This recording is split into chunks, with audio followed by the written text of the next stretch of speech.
check. Actual size.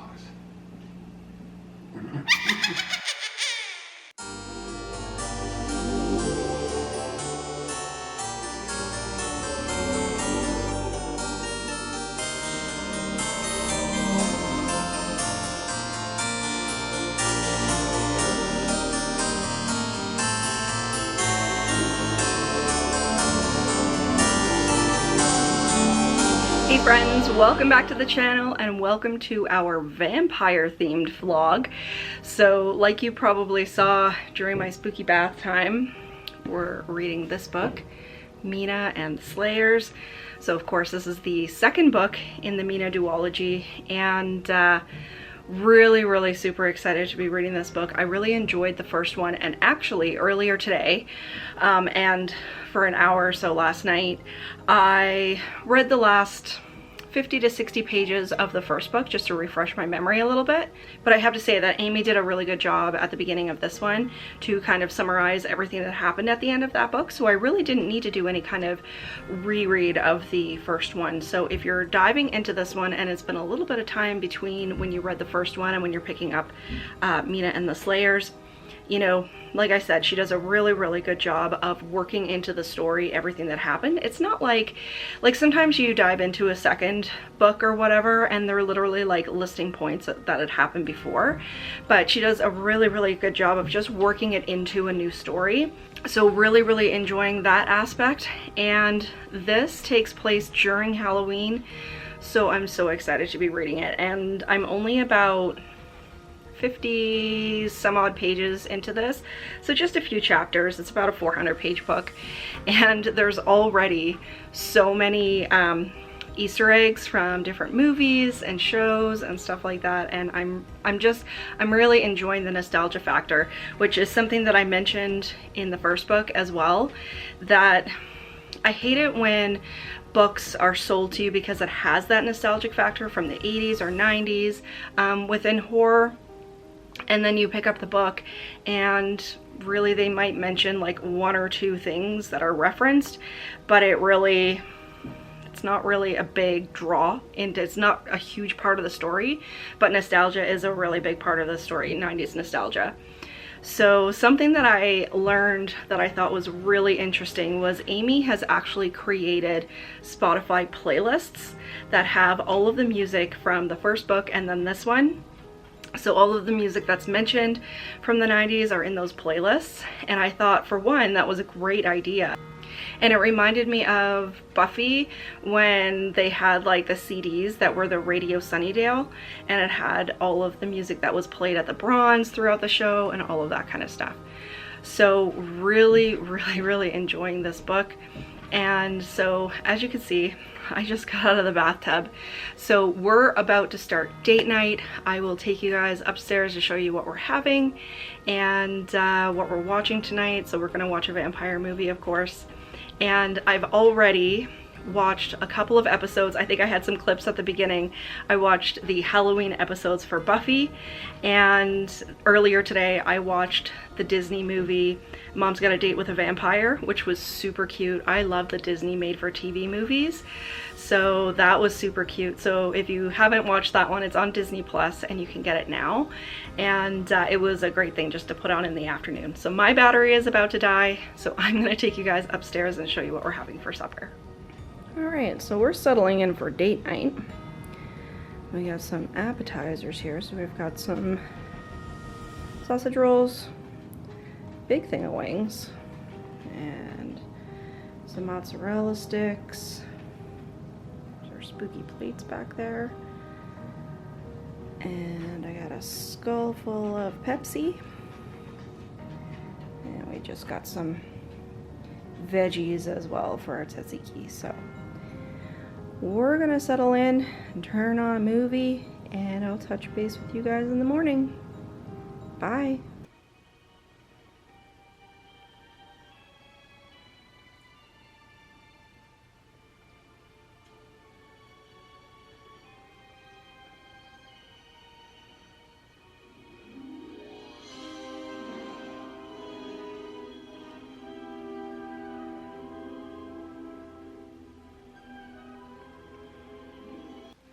Hey guys, so it's a few days later actually. So I had to go back to work this week after a week off, and it was an absolute disaster of a week. And it wasn't just for me, it was like everybody was like, what the heck happened to this week? So it was super busy, and I didn't get as much reading done as I wanted to, and I was super busy. But of course you guys haven't even noticed that any time has passed. So I actually put Mina on hold for a couple of days because I was reading this book, The Midnight Club by Christopher Pike, with my friend Adeih Lewis from Adeih Lewis Reviews. I'll have his channel linked down below. Make sure you go over and subscribe. And this book tore both of us apart. It really did. So I'm going to be talking about that book separately. You guys have probably already seen my thoughts because I'm filming everything out of sequence right now. So my friend Mina here was put on hold for a couple of days so I could get through this one, which is super short. So but I did want to talk to you guys a little bit. I'm about halfway through, I guess. Where are we? Yeah, I'm about 200 pages in, and it's a little over 4. So about halfway through, and I am so enjoying this book. Like, I enjoyed the first book. I believe I gave it about 3.5 to 3.75 stars.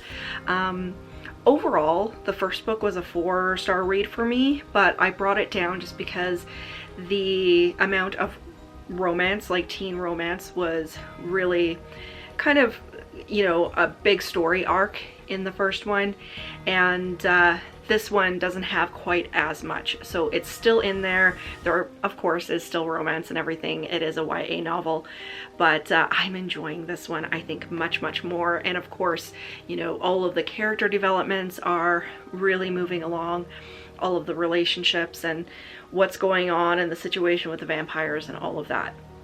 So one thing that I noticed, I think I mentioned it in my last clip, is that Amy did a really good job with bridging between the first and the second books, which, not talking about what went on in the first book like a whole lot. Like, the whole first part of this one wasn't a recap of the other one, but it was just perfect. So I think I mentioned that in my last clip. So I want to be a little bit careful with how I describe what's going on in here, so I don't spoil anything for the first book for anybody who hasn't read it. But essentially, so Mina and the gang, I won't mention any of the other characters because we don't know who's alive, who's dead, who's absconded and gone another way or whatever like that. So Mina and the gang basically are still continuing on in the Mansion of the Macabre, which is the haunted attraction that her sister Libby works in, and then Mina ended up getting hired.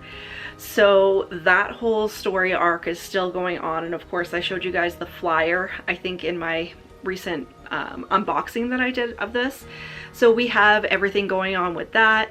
And then the two kind of main storylines is Mina has actually taken on sort of like a work training placement with the police. So what I really like, and what I really like how Amy wrote that, was because in some other books that I've read that teenagers are working with the police, it becomes a little bit too fantastical. Like, they're allowing these teenagers to like interview suspects or like on their own without the supervision of a cop, and or they're too much involved in the investigation without the supervision of the cops and stuff like that. So the way Amy wrote this, Mina is still very much a student. She's still very much being overseen by the police, but she's doing ride-alongs and all of this kind of stuff. So we have some cases that Mina is working on with the police that are really interesting. And then in kind of the rigmarole of all of that, she's actually realizing that there are people that are killing vampires. So she is brought to a crime scene one day. She's supposed to stay in the car, but she doesn't, of course, and she stumbles on the crime scene, and one of the victims ends up being a vampire, and she knows he's a vampire. So that's where this whole thing with the Slayers comes in. So we have some murder cases going on. We have some situations going on with these slayers and the vampires that are in town. So some people are aware of the vampire underworld, some people are not. And then of course you have to try to keep all of that separate. So Mina has to try to keep all of that separate.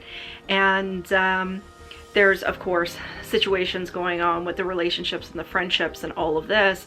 And the vampires that are in town are getting very bold and brazen in this book as well. So we have that going on, and some other storylines as well. And then everything has this undercurrent of Halloween. And right from the get-go, there's definitely Easter eggs in here for anyone who is a lover of Halloween movies. Of course, for lovers of Buffy and stuff like that. But where this book really shines, even beyond the storyline, which is really, really great, is the nostalgia bomb.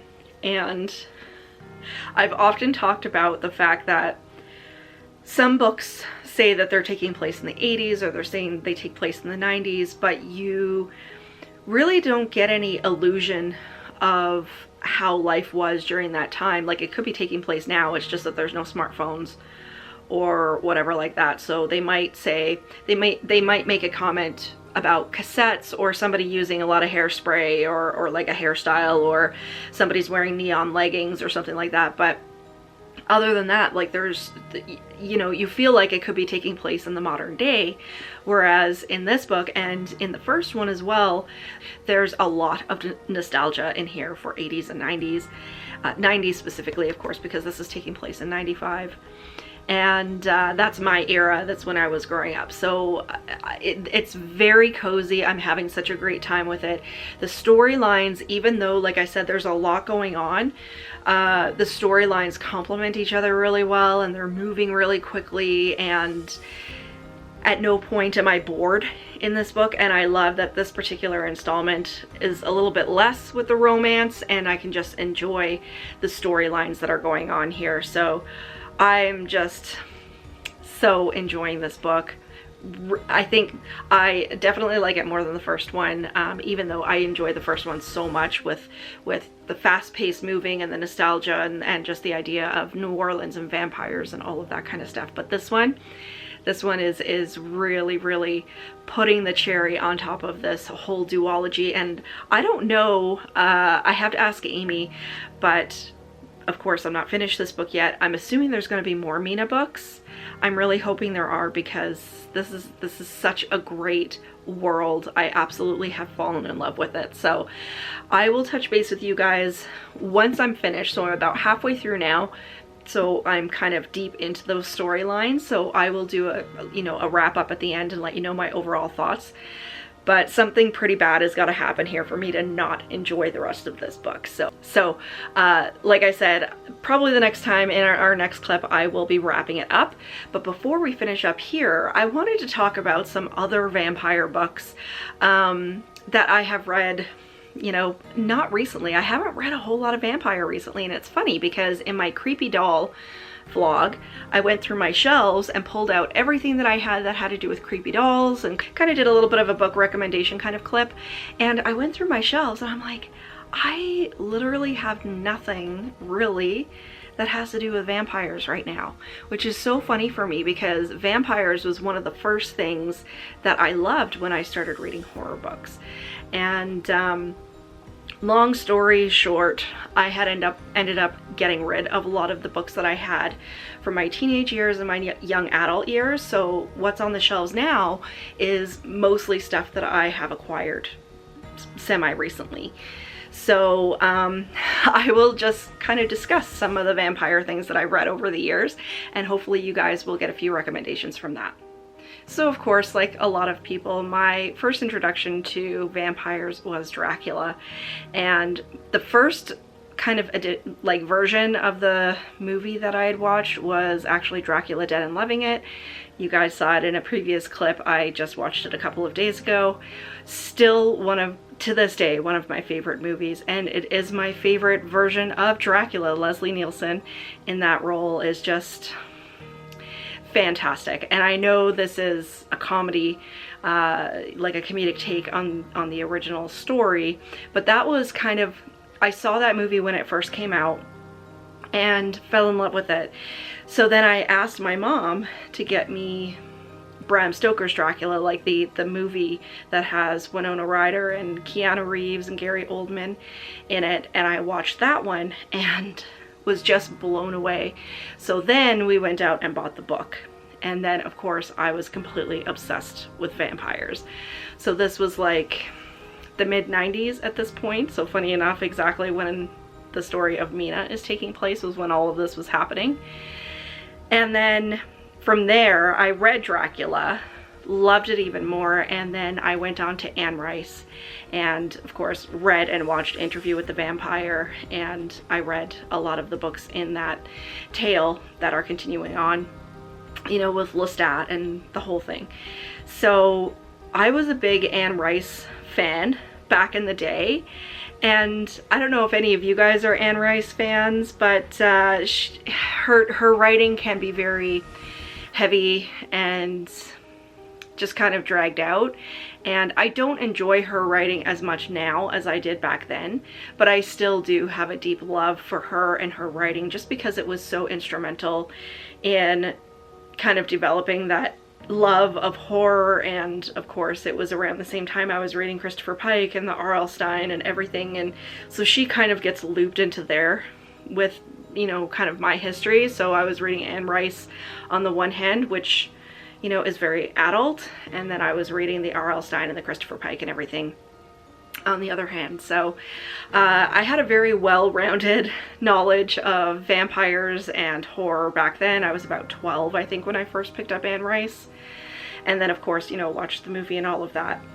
So let me know if you guys are Anne Rice fans. Have you read like all of the Vampire Chronicles?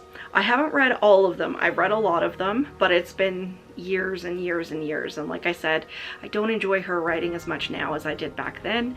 But you never know. Maybe I'll try to do a reread of her at some point. I prefer the story of the Mayfair Witches to the Vampire Chronicles. Actually, the Mayfair Witches is quite good. So just getting back to the love of Dracula and everything, I did want to put in here that there is a professor who worked at the university where I grew up at MUN. Her name is Dr. Betty Miller, or Dr. Elizabeth Miller. She goes under for her writing. She was one of the world's biggest scholars on Dracula and Bram Stoker and the whole thing. So if you're looking for kind of any studies of the story of Dracula or studies of Bram Stoker and like where he got his ideas and all of that sort of thing, you can check out books by Dr. Elizabeth Miller, and some of her books are out of print. You may have to go to a library to find them. I'll have a couple of them linked down below so you guys can check that out. I did want to put it in here because anybody who I think is like me, like when you read something and you love it so much, you want to do further reading, right? So you could go check out her books. She's really, really fantastic. And like I said, she was one of the world's leading scholars on Dracula and vampires and all of that. So of course, you know, that all happened during my early teen years, but it was back in the 90s, so there was no Twilight or anything back then. But of course, we can't talk about vampires and vampire books without talking about Twilight. Now, this is, you know, one of those book series that either you love it or you hate it, or sometimes people are in between. But for me, let me know what you guys think. But these books are definitely problematic. There's a lot of issues with them. And it's not vampires in the traditional sense. And I am a vampire traditionalist. So Buffy, Dracula, you know, the idea of the vampires as the lonely ones. They're demons, they're from the dark and all of that. So Twilight kind of broke the mold a little bit when it came to that, just like True Blood did. I wasn't a huge fan of True Blood. I tried to watch a couple of the TV episodes and just couldn't get into it.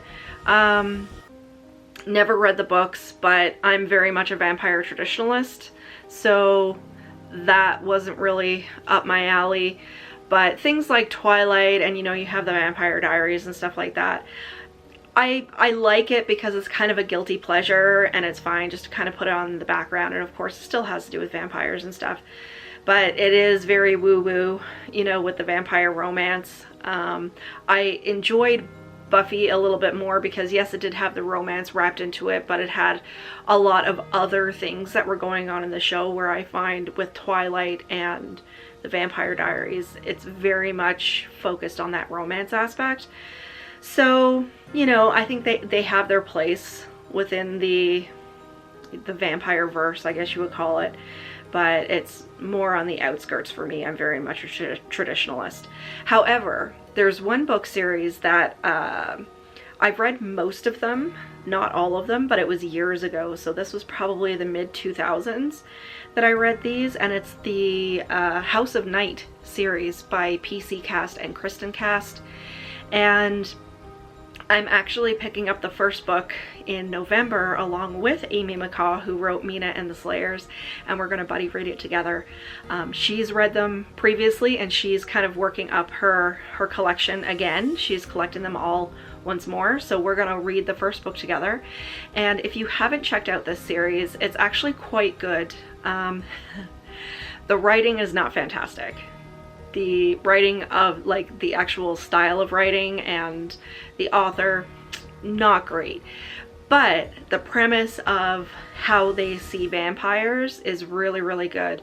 So it's kind of like you have vampires, but it's also kind of dark academia as well, because their kind of approach is that vampirism is like a virus, and you can get it, and if you survive the virus and you become a vampire, then you start getting like these tattoos that come out on your face and your body and stuff, and as you go up through the order of vampires, you get more and more.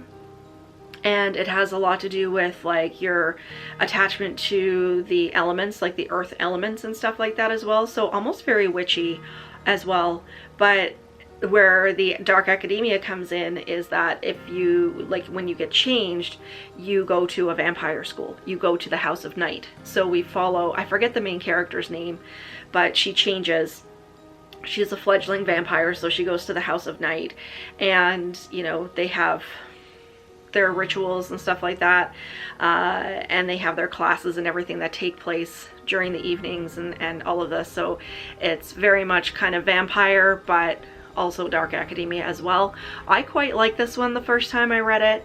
It was, like I said, the writing is not fantastic, but the story and the idea of the story, even though it's not traditionalist vampire, it's still along the same lines. And yes, it does still have romance and all of that kind of stuck in it as well, but I find that the concentration, from what I can remember, is not as much on the romance aspect as Twilight and the Vampire Diaries and those ones. So if you haven't checked out the House of Night, I would recommend picking it up. Just keep in mind though that the writing is not fantastic with this one, like I said. So I'm going to be starting that series here pretty soon. I'm very, very much in a vampire mood. And so I might actually pick up Vampire Academy, which is a book series that I haven't read before. So it's been out for years and years, and kind of came out with that whole vampire craze that happened around the Twilight time. And but I haven't read them yet, so I might pick up those here pretty soon. But when I looked at my shelves here and I was going to pull down books to talk to you guys about that had to do with vampires and within the vampire verse, there's pretty much nothing. I have my Buffy shelf back here, which we'll go over kind of in the next clip when I finish the book. But I gotta start working on getting some vampire books here in my collection, because it's been a while since I've read it and been in love with it and everything. So really kind of getting back in the mood. But as for Mina, I have to record a couple of videos this afternoon, but I'm going to be spending lots of time over the next couple of days finishing off this book. So I will chat with you guys in the next clip, which will likely be tomorrow, and hopefully we can wrap this one up. Hey guys, so we're going to be wrapping up Mina today. I have finished it. So good. But before we do that, I wanted to show you my Buffy shelf. which has now become my vampire shelf because I don't have very much vampire fiction anymore. So, of course, Buffy is my favorite universe, I guess you would call it, my favorite series of all time, and I've only just recently started collecting the book adaptations of the show and the accompanying books, like the companion books and stuff. So let's see what's on my Buffy shelf, and then we will talk about Mina. I do have to apologize for the lighting right now. I had a bulb go out and the lighting is completely thrown off. So we're way down on the floor here for my vampire stuff. So I'm gonna zoom you guys in and we'll have a look at what I got. Okay, I guess that's not too bad, hey? I do have this in the way here, so we'll move that out of the way for you guys.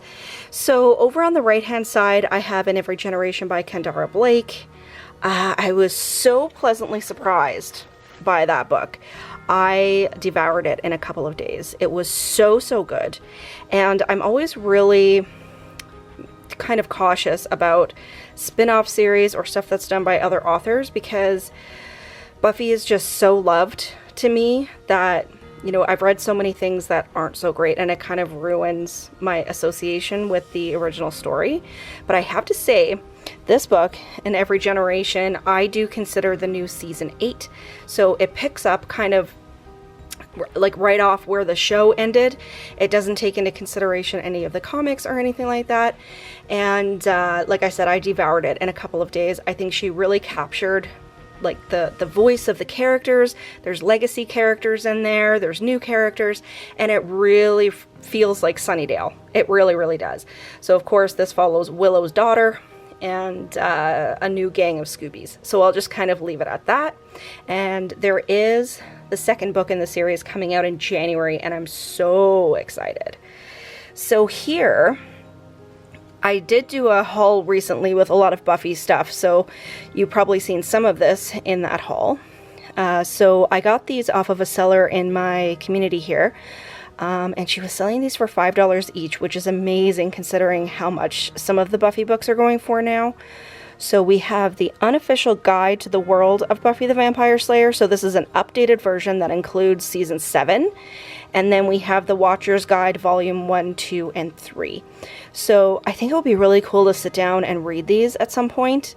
I'm sure they're just chock full of information and stuff on the characters and the actors and behind the scenes stuff and all of that. So really excited to have those as part of the collection. And then I've had this one for a little while. So this is kind of like a graphic novel. It's called Creatures of Habit. So this is written and illustrated by Tom Fassbender, Jim Pasco, Brian Horton, and Paul Lee. So this was a pretty interesting story. I did enjoy it, but I don't consider it any form of canon at all. But it was a pretty good spin-off story, I have to say. But I don't consider it like part of the original show at all.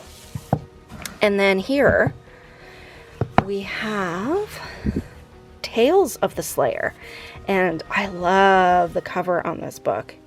Isn't that beautiful? So a lot of the symbology that's included on the cover you'll probably recognize from the show, so I love how they work that in there. And this is written by one of the original, I believe the original directors or the original writers of the show. So I thought this was really interesting, and this is a kind of an anthology of short stories that have to do with Buffy.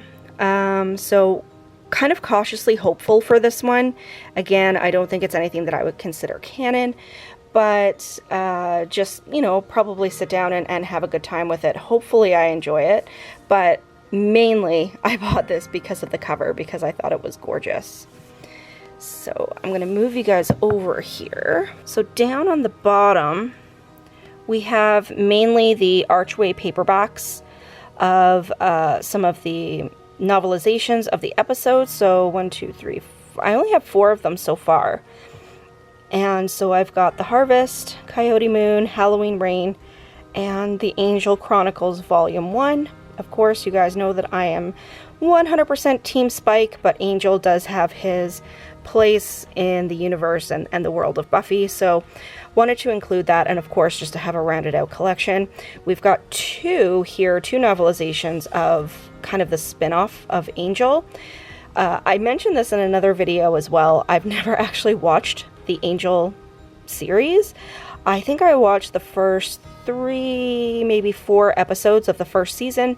Couldn't get into it whatsoever, and like I said, I'm not a huge Angel fan, so I just kind of left it. I haven't watched, I've tried to watch it a couple of times and just can't get into it, so that's unfortunate, but did still want to have these as part of the collection. And down here we have Carnival of Souls, which is another paperback novelization, but it's outside of the Archway paperbacks, so a couple of those there. These are getting scarce, so they're becoming very pricey, I have to say. They can be very, very pricey, but some of them I have gotten for like $4 or $5 when I can find them. And then, so I think Mina deserves a place amongst my Buffy collection because I have absolutely fallen in love with this series. It takes place in the 90s. Mina is a Buffy fan. Just the nostalgia factor, the artwork, everything I love about this collection. I actually enjoyed the second book more so than the first book because we're like really deep into the story now. And so I thought it was definitely worthy of the Buffy shelf along with In Every Generation. So if I read some of this stuff and I don't think it belongs on the shelf, I'll remove it. So, but as for the collection right now, Mina is definitely worthy of its place amongst all of my Buffy memorabilia. And then next here we have my my complete series, like my DVD collection. So when this first came out, it was extremely expensive. It was so expensive. It's not so bad now, but I really love this collection because of the artwork that's on the inside. And it comes with like a little companion book that it describes all of the episodes and all of that kind of stuff. So when I rewatch these, it's like coming home. So I just love this collection, and I think the box set is beautiful as well. So I brought that down here to put on the shelf, and then so on this side, skipping over a little bit here, on this side we've got all of my Buffy comics that the beautiful Regina St. Clair sent up to me, and I'm so appreciative because the covers, the artwork on a lot of these comics is beautiful. And I learned from my friend Kelsey at Slime and Slashers that they do make frames specifically for graphic novels and comic books. So I think I might take some of my favorite artwork and actually put it up on the wall because, as we know, the comics aren't the most fantastic stories, and a lot of people don't consider them canon. I don't. I haven't actually read any of them because I'm a little bit apprehensive, but maybe someday I'll actually sit down and read them, but I mainly wanted these for the artwork specifically. So then right sandwiched in between my DVD set and the comic books, I have this series. So like I said, I was looking on my shelves for vampire fiction. I don't have a whole lot. This was pretty much the only thing I found outside of like Point Horror and R.L. Stine and all of that. So we have The Beautiful and the Damned by Renee Adeih. And the artwork on this book is gorgeous. So this is a vampire duology that's fairly new. Little bit apprehensive about these ones as well because, you know, YA romance. You guys know my thoughts on YA romance. But I thought I would give them a go because I have been in such a vampire mood lately. And they had these on Book Outlet for fairly cheap. So this is The Damned, this is the sequel, and I love the artwork on the cover of this one as well. So these take place in the late 1800s in New Orleans as well, which I thought was great that, you know, it could kind of accompany the Mina series as well. So New Orleans is such an old place and is so full of mythology that I thought it was a perfect setting for a vampire story. So I have these here.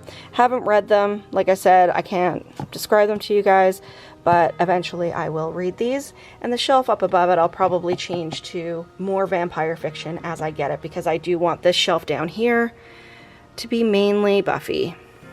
So there you go. That's my Buffy collection as of now, with a couple of extra little vampire books in there as well. Okay, so we're gonna wrap up Mina in a couple of minutes, but I wanted to show you guys a couple of more things that I picked up for Halloween. So this stuff I got secondhand off of Garage Sale, which is kind of like a virtual garage sale that we have here in Canada. And everyone is putting out their Halloween stuff that they don't want anymore. So, I mean, I have absolutely no problem with secondhand stuff, especially because it's super cheap. So I thought this was so cute. So this is a little chip and dip bowl, and it has a scaredy cat in it, and his tail moves.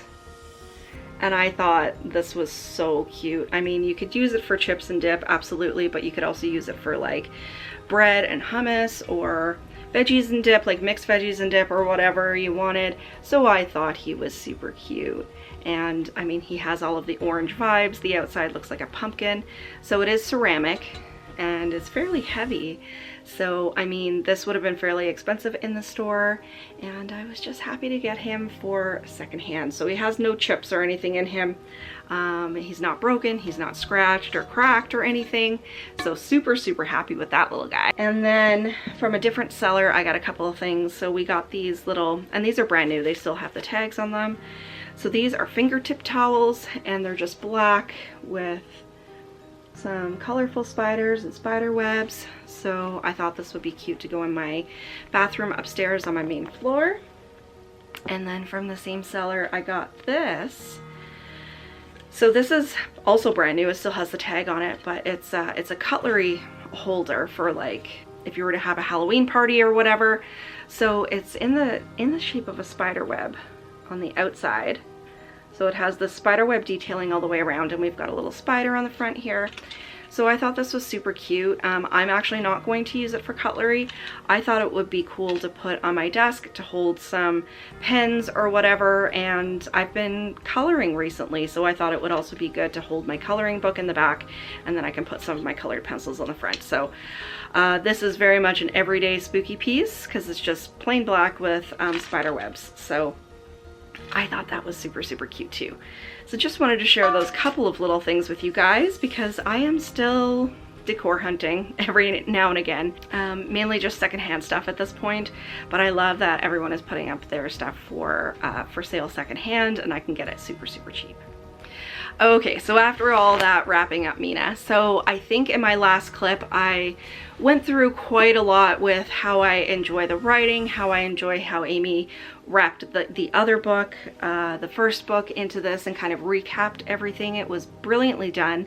And then kind of all of the different storylines that we have going on here. Sometimes books can have too much going on. You know, there's too many storylines, there's too many characters, you can't keep them straight, nobody's well developed, and then you end up with plot holes. And with this one, I found that the storylines really complemented each other. Like throughout the whole book, they complemented each other really well. I loved the characters, I loved their development. And it has kind of a Buffy, Spike kind of ish romance going on through here, and I love how it wasn't kind of the main focus of the story. It was just kind of one of the subplots in here, and I'm really actually enjoying that storyline, which I don't enjoy a whole lot of romance. So that was great. And by the time we got to the end, so I'd say the last 100 pages or so of this book, it was like a bomb went off. Everything started to attach together, everything started to be brought home, and it was just one thing after another after another. It was super, super fast paced at the end, just the amount of action that was going on. But it wasn't just all about that. You started seeing everything kind of pieced together and how those storylines kind of came to fruition at the end. I loved this book. I really did. The first one, I gave about 3.75 stars, I believe, or 3.5 stars. It was a 4-star rating, and then I brought it down because of the level of romance that was in it.